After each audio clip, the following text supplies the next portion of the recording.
Hey guys, so I wanted to share with you a quick earring display idea.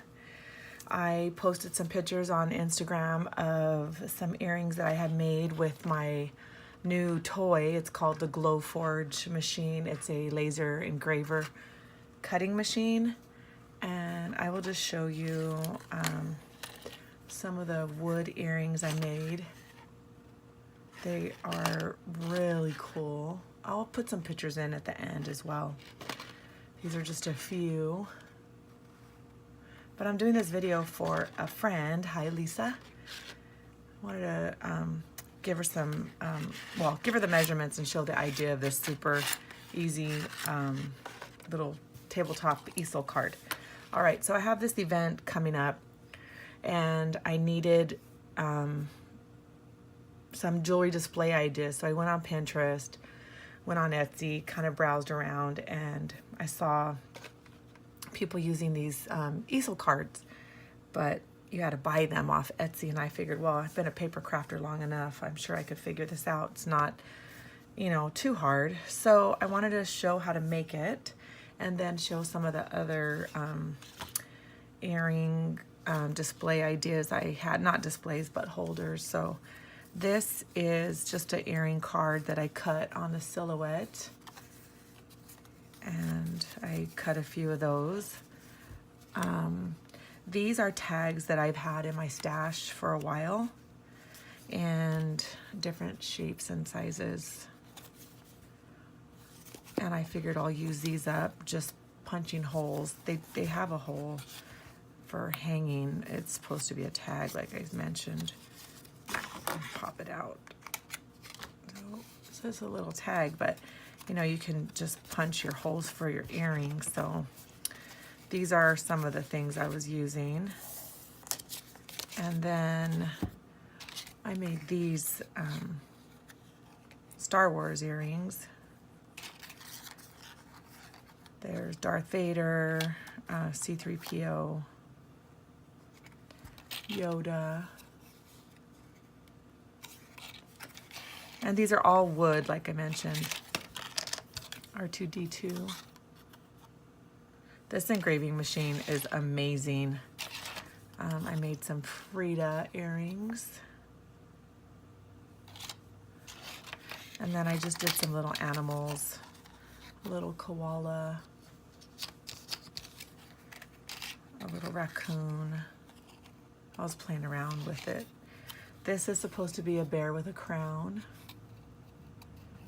And then a skull for Dia de los Muertos. I figured you can never get ready early enough.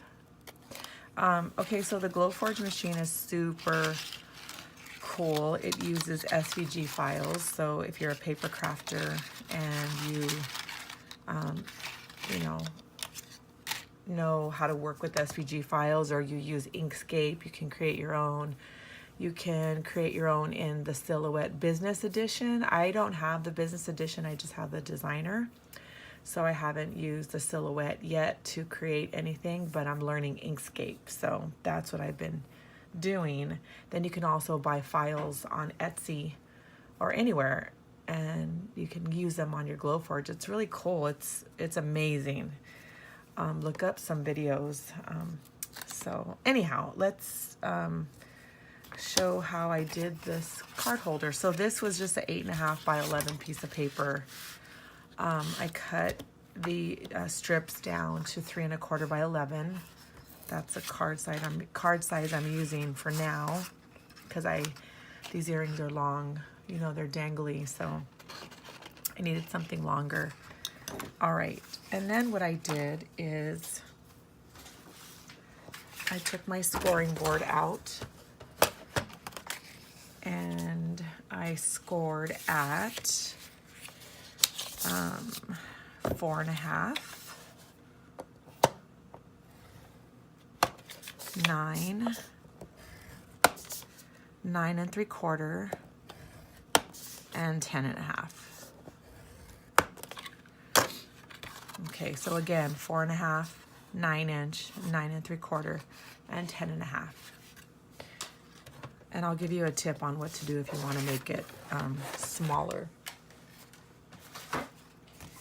And then I just folded the cardstock on the creases.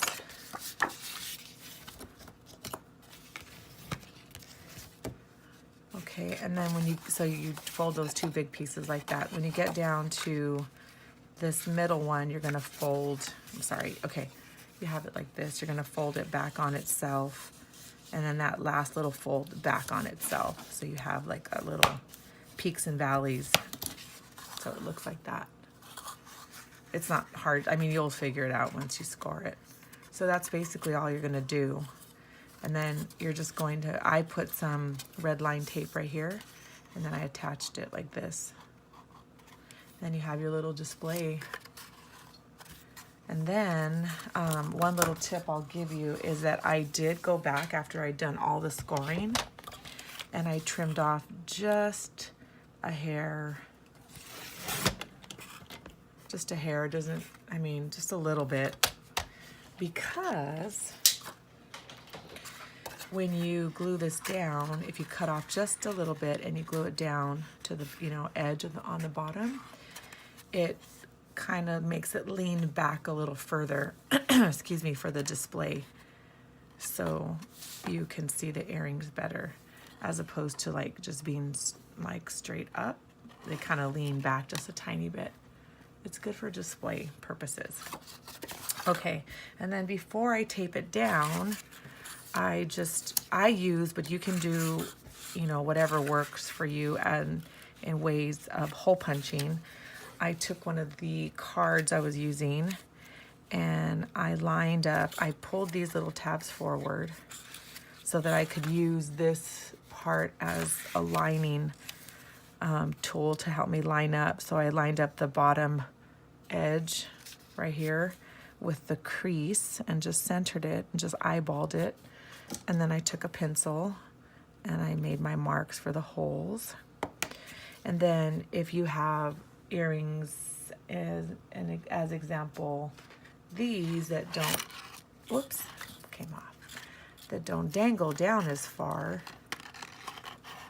These, oops, sorry, out of frame. It's so late right now.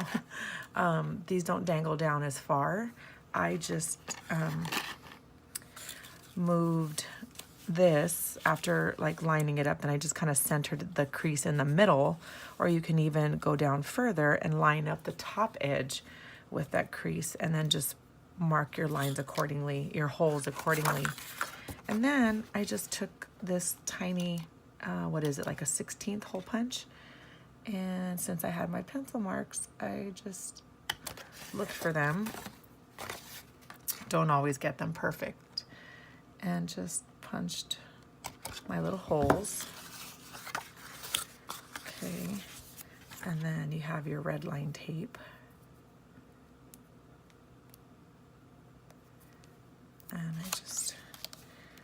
And what's nice is that you can reuse these, so you can just, you know, use them for display on a pair of earrings, and then if someone buys them from you, then you just take them off, package them for them, and then just add another pair back onto your display card. And then, you know, they're inexpensive to make. If you're a paper crafter already, you have a ton of cardstock. If you're not a paper crafter, cardstock's not expensive. If you go to Michael's or Joann's, it's not expensive. So you can make a lot of these for very cheap. See, there you go. And let's see, let's throw these on here. I can already see my holes are a little off, but that's all right. No one's gonna really notice. And there you go.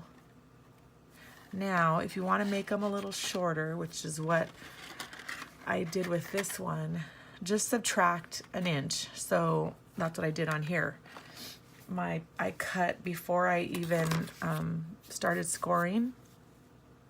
Excuse me. I did 3 1/4 by 10 inches. I cut off an inch. So instead of 11 inches, I made it 10, and then I just adjusted. I subtracted like a 1/2 inch from each one. So I did 4 inch, 8 inch, 8 3/4, and then 9 1/2. And that's it. And then it made a little shorter one. So see the difference. Oh, I guess you can see the difference this way. There you go. And they'll make nice displays. I wanted just something clean and simple for my table tomorrow. Yeah. And then these, I think I'm just going to put them in little cellophane bags and just have them out. I have the little rubber stopper things on the back to keep them from falling. Oh, you know what I just realized? I forgot on some of these. No, I take it back. On some of these, I actually forgot to put the backing on. Yeah. Oh, hopefully this was the only pair. No, I did it to this one too. Luckily, I'm doing this video. Look at that. Okay. What a dope. Okay. So I got to put the backings on. But anyhow, yeah, I'm going to put them in little cellophane bags and just display them in like a little cute little wooden box I have. So anyhow, Lisa, I hope you like this idea and I hope it helps you in your displays. So thanks for watching, and I will try to come back with some more Glowforge videos because that machine is awesome. Well, thanks for watching. Bye.